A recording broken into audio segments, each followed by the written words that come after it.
koncentrišite se na ciljeve, odlučite šta želite, zapišite, dajte krajnji rok ciljevima. Naprimjer, kažete kupću Audija, a vi 95 godina idete kupiti Audija.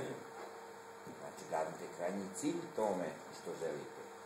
Jer kako vi želite, tako vas i te sile koje vam običavaju želji, tako vas i gledaju. Morate znati, ako želite auto, morate znati da li je dizel ili benzinac, morate znati boju.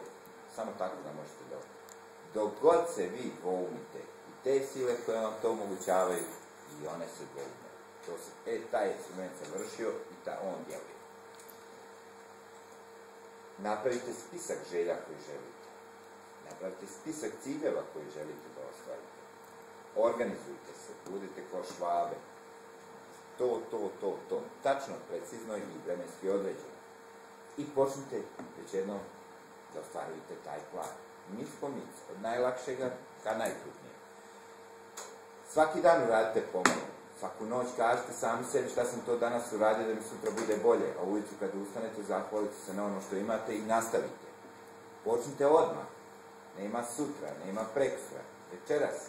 Odmah. Nema sutraću. Mnogi ljudi, evo ovako jedna rečenica, kaže, život je ko ružno vrijeme, mnogi ljudi čekaju da prođe. Nemam ja vremena da čekam da prestane kiša ili snijeg. Ja idem, bez obzira na one stvari koje su okružene. I izvadite papir i zapišite to već jednom šta želite. Obavezno zapišite. I to funkcioniše. Ako nije zapisano, ne vredi. Zapamte, zapišite. Zapišite vaše probleme. Sikira me žena. Kvari mi se auto. Zapišite. Pa onda razmišljajte kako to da riješite. Budite realni. Znači, sikira me žena, a vjerovatno sam nešto zeznuo. A ne, ona je rđava, blesava ili ne znam nija šta. A ako je već, a onda opet nastavite. Nisam ja zeznuo, ipak je ona blesava. Razumijete? Možete i tako. Ali nek bude realno. Ponašajte se prema drugim onako kako želite da se oni drugi ponašaju prema vama i oni će se ponašati tako kako se vi budete ponašali prema njima. Što god da posijete, to ćete da ih berete. Svaka akcija stvara reakciju. Svi imamo jednog šefa, a to je stranka. Ako dobro uradimo posao, ona će nam se uvijek vratiti. I jeste, u ovom poslu naši šefovi su naše stranke.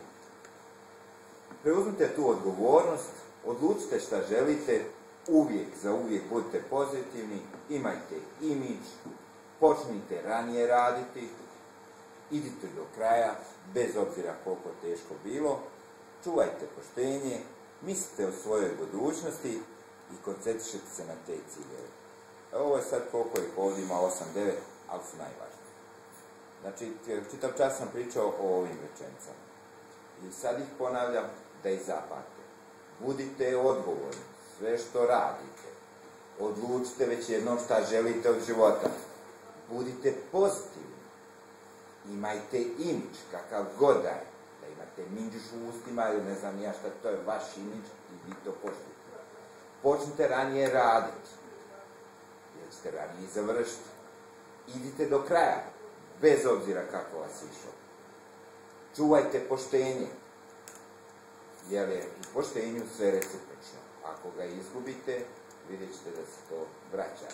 Mislite o svojoj budućnosti. Vidite sebe u toj budućnosti i koncentrišite se na te ciljeve.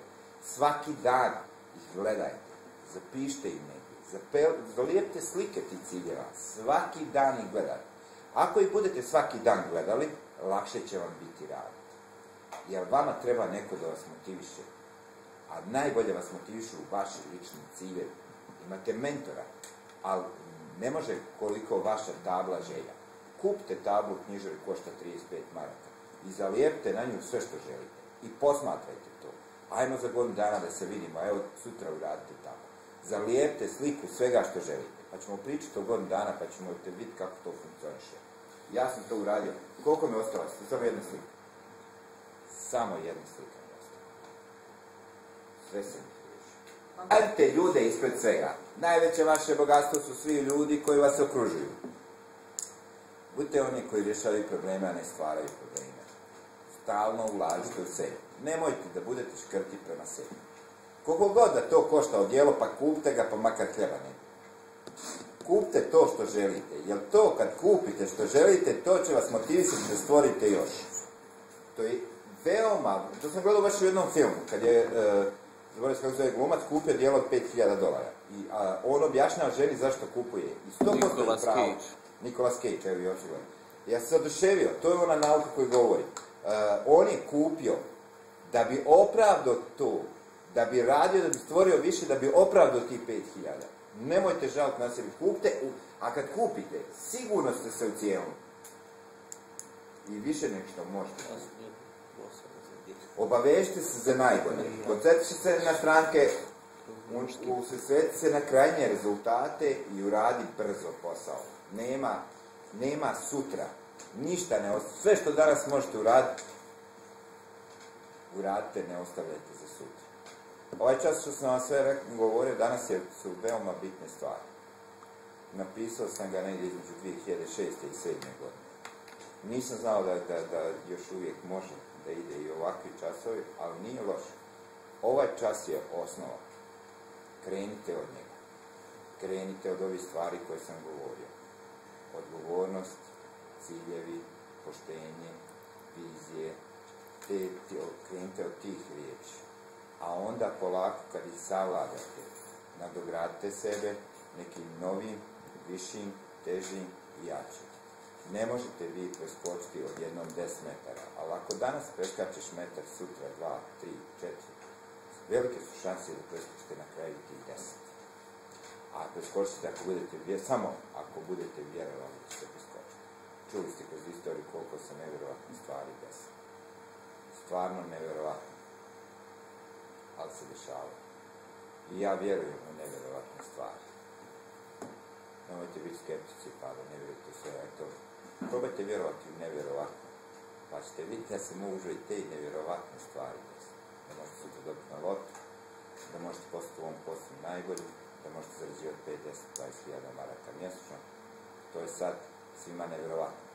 Ali vjerujte mi, ako čovjek dovoljno bude koncentrisan i fokusiran na to, i ako bude dovoljno učio, a učenje je definitivno ulaganje u sebe, a kroz to učenje sačuvao vjeru i poštenje, 100% će